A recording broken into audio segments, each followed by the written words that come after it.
Bismillahirrahmanirrahim. Assalamualaikum warahmatullahi wabarakatuh.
Jadi yang terjadi waktu itu, setiap 10 menit sekali kakak perempuan dan juga kakak iparnya Sasa ini terus menghubungi Sasa. Dari mana Sasa?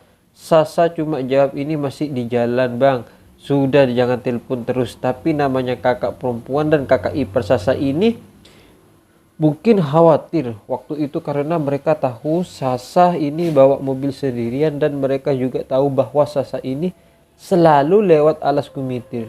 Jadi mereka khawatir ya sekitaran 10 menit sampai 15 menit sekali mereka terus telepon. Akhirnya ketika masuk di alas kumitir mereka ini masih terus telepon dan si Sasa bilang ke kak, aku sudah masuk alas kumitir, tidak usah telepon dulu ya, jalannya belok-belokan. Oh ya wis, nanti setengah jam lagi tak telepon. Saya pun fokus di jalan itu. Pada saat melewati di beberapa tikungan, dia belum merasakan keanehan-keanehan. Sampai kemudian dari kejauhan, dia melihat ada lampu-lampu bolam tertata rapi persis seperti kafe-kafe tradisional yang ditata. Yang ditata sedemikian cantik itu terlihat dari kejauhan. Nah, Sasa ini hampir sering lewat alas kumitir. Tapi waktu itu dia juga heran karena baru kali itu dia malam hari lewat alas kumitir. Yang kedua kok ada kafe di sini. Jadi dia melambatkan laju mobilnya. Nah, kafe itu posisinya ada di sebelah kiri. Semakin mendekat, akhirnya Sasa pun menepikan mobilnya. Dia melihat jelas. Jadi lampu-lampu bolam itu tertata rapi dengan tataan manusia itu yang sangat indah. Dan di situ ada sebuah kafe. Kafe ini terbuat dari bambu-bambu. Nah, di situ banyak sekali anak-anak muda yang nongkrong. Jadi mereka ngobrol, ada yang bercanda-canda. Nah, dari situlah Sasa ini tertarik. Dia pun kemudian memarkirkan mobilnya dan dia turun mendekat ke arah situ. Nah, keanehan pertama yang belum disadari oleh Sasa. Jadi Sasa ini tahu mereka anak-anak muda yang nongkrong di sana. Ini awalnya mereka terbagi di beberapa kelompok. Ada yang ngobrol, ada yang bercanda. Ketika Sasa ini masuk ke pintu, mereka ini langsung diam senyap dan memandang ke arah si Sasa. Nah, sebenarnya keanehan yang pertama yang belum disadari oleh Sasa, tapi waktu itu dia sempat kaget, loh ini kenapa orang-orang aku masuk kok ngelihat semua dan mereka ini langsung diam. Nah, Sasa pun akhirnya merasa aneh, di prank atau apa kok aneh banget. Tapi dia ini tetap jalan sampai dia menuju ke sebuah meja. Di situ dia order sesuatu. Nah, yang meladeni ini adalah seorang nenek-nenek tua. Beliau itu pakai baju kebaya, rambutnya sudah putih semua. Dan di situ ada dua orang perempuan lainnya. Dan dua orang perempuan inilah yang berdiri awalnya. Sedangkan si nenek-nenek ini masih duduk di sana sambil terus ngeliatin Sasa. Jadi pandangan itu memang agak aneh si nenek-nenek ini. Sedangkan si perempuan dua ini salah satu tanya ke Sasa, pesan apa? Pesan apa ya? Ada makanan apa aja di sini? Dijelaskan di situ ada nasi goreng. Menunya ini, Kak, ditunjukkan di situ. Dia baca menunya, yang menunya hampir sama dengan warung-warung yang lain. Ada nasi goreng, ada capcay, ada juga cemilan-cemilan, kopi, teh dan lain-lain sebagainya. Nah, karena Sasa ini belum terlalu lapar, dia pun memilih menu mie instan dan dia pesan satu gelas teh hangat. Setelah itu si perempuan dua ini pun masuk ke dalam.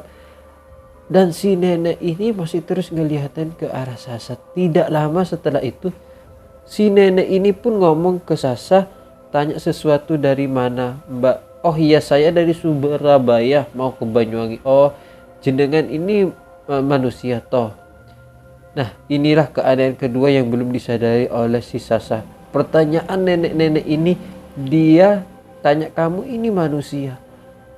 Tentu waktu itu Sasa menjawab, iyalah nek. Waktu itu dikira Sasa mungkin nenek ini bercanda pertanyaan bersifat candaan. Jadi jawab sama Sasa, iyalah nek, masa hantu. Tapi raut wajah nenek ini serius. Oh iya. Setelah itu akhirnya Sasa ambil tempat. Nah, Si orang-orang yang tadi, anak-anak muda yang tadi yang sempat diam sejenak, mereka ini ngobrol lagi, melanjutkan lagi, ada yang bercanda lagi. Tidak lama setelah itu, sebelum mie instan Sasa ini dihidangkan satu persatu, dari mereka ini anak-anak muda nongkrong tadi ini bubar satu persatu, sampai kemudian mereka ini benar-benar pergi dari sana dan tinggallah Sasa sendirian di situ. Akhirnya tidak lama setelah itu mie instan pun dihidangkan. Yang dicicipi lebih dulu oleh Sasa ini adalah teh hangatnya. Nah, pertama kali dia mencicipi teh hangat ini, belum banyak orang yang seruput itu, belum banyak dia merasakan teh. Ini kok agak aneh rasanya, bukan teh seperti biasa. Dia ingat-ingat lagi, ini kayak apa ya? Terus dicoba lagi, ternyata sama sekali rasanya ini bukan kayak teh. Nah, dari situ dia ini sudah tidak mau ambil pusing, dia coba cicipin mie instannya. Dia sudah berpikir dari awal kalau mie instan tidak mungkinlah beda. Semua mie instan rasanya sama. Begitu dicicipi mie instan kuah ini, langsung di situ Sasa sekali tidak merasakan kok kayak gini rasanya mie instan. Kok kayak bener-bener tidak kayak mie instan ini. Tidak kayak mie instan merek apa. Nah, dia coba lagi satu sendok, ternyata memang bener rasanya aneh. Dan menurut saya ini kayak bukan mie instan, rasanya bener-bener tidak karu-karuan. Nah, setelah dia memastikan kalau makanan dan teh ini hangat ini tidak layak dihidangkan, Sasa pun diam. Dia sebenarnya sudah mau bayar dan mau pergi, tapi karena di situ si nenek-nenek ini masih di sana, Sasa pun tidak enak kalau tidak menghabiskan makanan ini. Jadi akhirnya pelan-pelan dia sambil makan, terus sambil makan, tiba-tiba setelah jam itu barulah mie instan ini habis dan teh hangat itu hanya habis separuh. Jadi tinggallah separuh di meja itu. Setelah itu belum sempat Sasa ini membayar, dia merasakan kepalanya itu agak pusing. Nah, tiba-tiba bangunan yang dilihat Sasa ini goyang dengan sendirinya. Dia ingat terakhir kali dia mengalami hal yang semacam ini 2 tahun sebelumnya, dan dari situ Sasa ini mengira bahwa dia terkena serangan vertigo. Jadi suasananya itu muter-muter kayak gini. Nah, Sasa ini berusaha menuju ke kasir, dia bayar dan kemudian dia putuskan mau tidur di mobil. Belum sempat sampai kasir, dia merasakan mual dan akhirnya dia tidak bisa nahan. Si Sasa ini muntah di situ. Muntah-muntah sampai dia ini tidak bisa nahan, muntahnya itu banyak sekali. Jadi mie instan yang dia makan tadi ini keluar semua. Nah, anehnya sosok nenek-nenek dan 2 orang perempuan tadi ini sama sekali tidak membantu Sasa. Mereka ini hanya mengolok dari balik meja yang tinggi itu, ngelok-ngelok menyaksikan Sasa yang tersiksa dan muntahnya itu, sampai-sampai Sasa ini terjatuh. Dia benar-benar tidak bisa nahan pusing dan dia mual, dia terjatuh. Dari situlah dia sudah tidak ingat apa-apa lagi. Barulah dia itu berada di sebuah warung, tapi warungnya ini beda, tidak seperti warung yang disinggahi Sasa. Warung ini cocok banget dan di situ masih ada sosok nenek-nenek ini, tapi 2 perempuan tadi ini sudah tidak ada. Nah, sosok nenek-nenek yang sempat dilihat Sasa itu, ini beliau itu bajunya tidak tertata rapi. Jadi bajunya acak-acakan, rambutnya juga acak-acakan, dan beliau itu mendekat ke arah Sasa. Sasa ditanya lagi, jenengan iki menungso toh? Kamu ini manusia apa? Lah, Sasa tentu menjawab, lo iya manusia mbah. Saya manusia nek. Kenapa kok nenek kayak gitu? Harusnya kamu ndak di sini. Ini bukan tempat kamu. Nah, si sosok nenek-nenek ini pun pergi membelakangi Sasa dan di situ Sasa tidak ingat apa-apa lagi. Nah, tidak beberapa lama setelah itu dia kemudian membuka mata pelan-pelan. Barulah di situ Sasa menyadari kalau dia sudah ada di rumah sakit. Di situ Sasa melihat ada kakak perempuan dan ada suami kakak perempuannya. Di situ juga ada beberapa suster yang lagi sibuk memasang infus. Terus Sasa tanya ke kakak, loh Mbak, kok Mbak di sini, aku di mana ini Mbak? Sudah kamu di rumah sakit, sudahlah nanti tak jelasin terus. Karena posisi Sasa waktu itu masih lemas, dia pun akhirnya tidak sadar, dia tertidur lagi. Nah, dalam tidurnya ini dia ada lagi di sebuah warung itu benar-benar mau runtuh.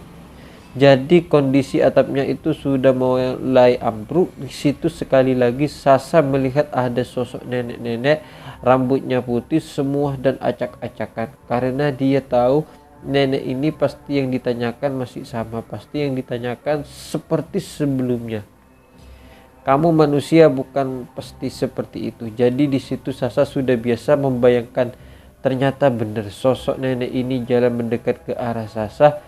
Dan raut wajah itu benar-benar lebih mengerikan dari yang sebelumnya. Si nenek ini tanya sampai menungso, itu kamu manusia?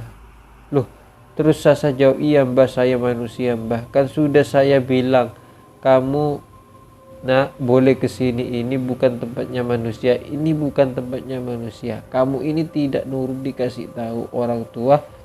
Terus nenek ini pergi lagi. Nah, hal semacam itu dialami Sasa sekitar 4 kalian. Dia 4 kali ketemu sosok nenek ini, dan nenek ini selalu mempertanyakan hal yang sama. Apakah kamu manusia? Selalu tanya seperti itu. Dan di situ akhirnya Sasa ini bangun lagi. Dia masih ada di rumah sakit, kakaknya jaga di sana, sementara suami kakaknya ini sudah pulang di sinilah. Akhirnya Sasa tanya, Mbak, aku ini kenapa? Disinilah kakaknya Sasa itu cerita. Jadi pada malam itu kakaknya Sasa ini terus menelpon HP-nya Sasa, tiba-tiba waktu itu tidak diangkat oleh Sasa. Sebenarnya kakaknya ini sudah khawatir, kenapa sih kok tidak diangkat, sampai sekitar 20 menit kemudian mereka coba telepon lagi di HP-nya Sasa, ternyata masih tidak diangkat. 30 menit kemudian ditelepon lagi, HP-nya tidak diangkat. Barulah mereka ini mulai gelisah, mulai panik, ini harus menghubungin siapa lagi. Karena Sasa ini terus-terusan tidak mengangkat telepon, akhirnya 1 jam kemudian dicoba ditelepon, masih tetap tidak ada diangkat. 1 jam setelah kemudian ditelepon lagi. Jadi per 30 menit ini selalu ditelepon, tapi Sasa tidak mengangkat teleponnya. Barulah sekitar 3 jam lebih kemudian kakaknya ini telepon, yang mengangkat itu laki-laki. Nah, yang angkat HP-nya Sasa ini laki-laki. Beliau bilang, Mbak, Bu, mohon maaf, ini HP-nya saya selamatkan. Ini tidak tahu ini adiknya apa, anaknya saya temukan tadi pingsan di daerah Alas Gumitir. Loh, ini bapak siapa? Saya sopir truk ini. Saya sama teman saya, Mbaknya langsung ke sini aja, ke RSUD ini. Adiknya di sini. Oh iya Pak, ditunggu di situ dulu ya. Akhirnya ditunggulah oleh sopir ini. Tidak lama kemudian kakak Sasa dan suami kakaknya ini datang, ketemu dengan sopir ini. Jadi HP-nya Sasa ini diserahkan, dan 2 orang sopir ini pun cerita. Jadi mereka ini dalam perjalanan menuju ke Bali melewati Alas Gumitir, mereka selalu lewat sana. Mereka menggunakan mobil box. Dari kejauhan mereka ini melihat ada mobil ini tidak terlihat kayak parkir. Jadi mobilnya ini kayak nyasar ke sebuah hutan kecil. Mereka sudah curiga awalnya. Nah, setelah melewati mobil itu, 1 orang kernet ini bilang ke sopirnya, Cak mandek Cak, berhenti Cak, iku kok koyo aneh, arek wetok ngeblak nang kono. Jadi si kernet ini ngomong seperti itu, kayaknya ada perempuan yang pingsan di sana. Loh iya tah? Iya Cak, mandek dulu Cak, berhenti Cak, berhenti dulu sebentar. Mereka akhirnya dipastikan ternyata benar mobilnya Sasa itu tidak terparkir secara normal. Jadi kayak mobil ini nyasar ke sebuah tempat, dan pintu mobilnya ini kebuka satu tidak jauh dari sana. Mereka